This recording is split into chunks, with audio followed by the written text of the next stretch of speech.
Hey, welcome to the sixth part of our prepositions, and today we are going to start with the preposition from. So without wasting much time, let's get to the session.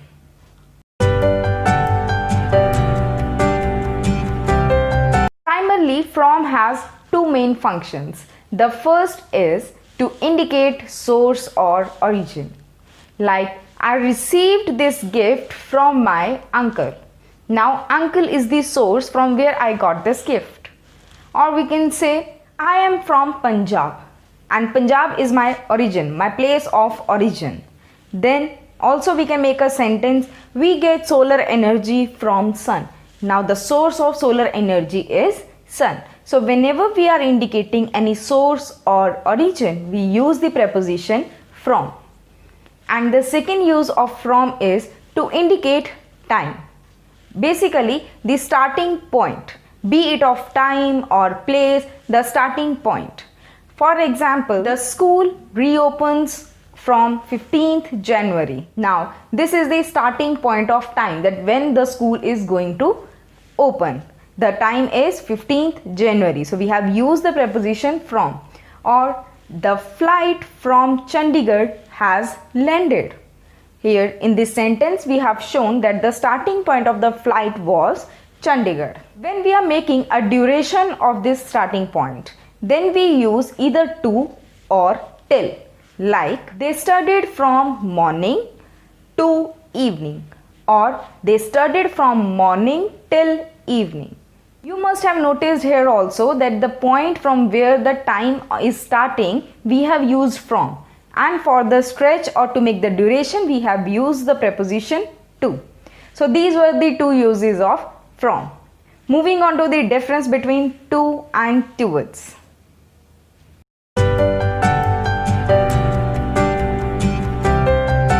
To and towards. This is something where people are mostly confused all the time. So to understand it better, we are going to make a table to differentiate between to and towards. So the first difference between to and towards is that to always mentions the destination, or we can say it always denotes the destination, whereas towards means the direction. For example, they are on their way to the wedding. That means the destination is the wedding and they are on their way to reach there. While making the sentence of towards, the army was marching towards the first post.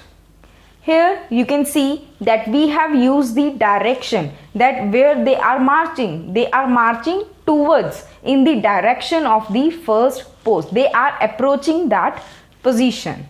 Also, we can understand this with a simpler example. We will make a single sentence using to and towards. I am going to the garden and I am going towards the garden. Now, what does this mean?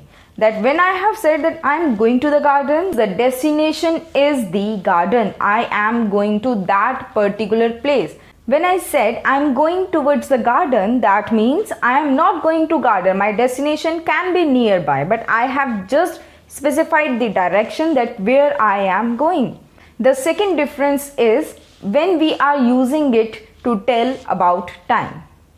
To we use when we are talking about the time or the distance left.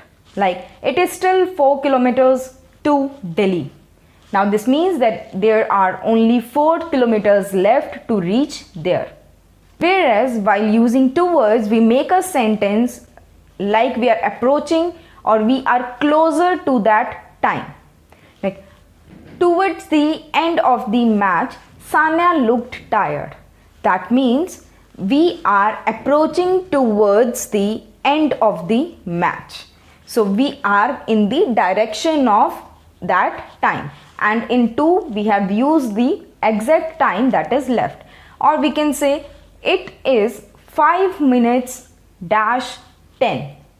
Now, which preposition will be appropriate, to or towards?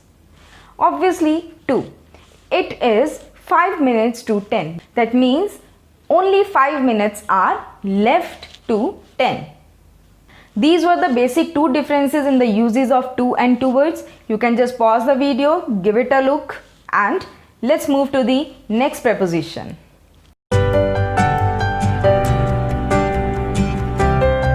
So our next preposition is for, and the first use of this preposition is for any reason or purpose.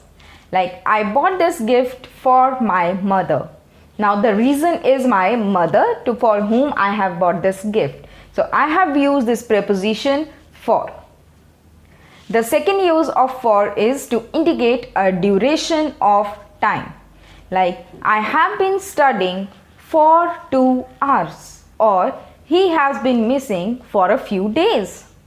Now we have taken the duration in which the activity has been going on, and for that duration we have used the preposition for. Coming to the third use of for, which is also very interesting.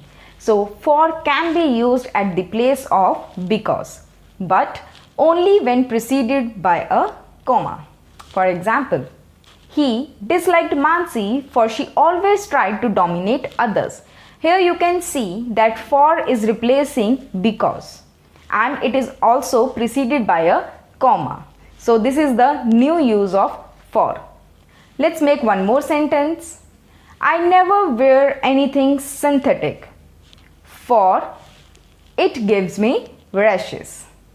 So the three uses of for are: the first is to indicate any reason or purpose, second is to indicate the duration of time, and the third is as the replacement of because. But what you have to remember is that it should be preceded by a comma.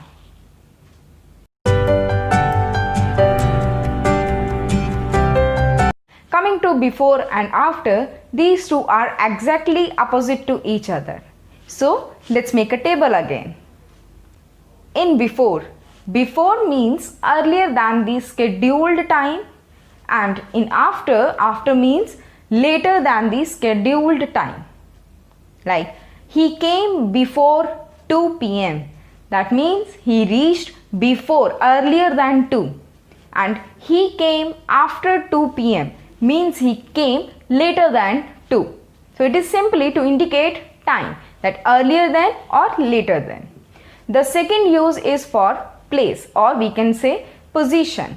So when we are using before someone means in front of, or after means behind. Let's make some sentences. The culprit has to be presented before the magistrate in 24 hours. Here we are saying that the culprit has to be presented in front of magistrate. So in front of is replaced by before. Coming to after, what do you say when you open a door for someone? Yes, after you. That means you are behind someone, or you will come after someone. So that is why we use for the position also after is behind. So he is sitting after me. That means he is sitting behind me. So these were the two basic differences. But that's all for today. I hope you all are enjoying the series of preposition. For more practice, you know what you have to do. You can join me on Telegram and find the link below. Till then, take care. Bye-bye.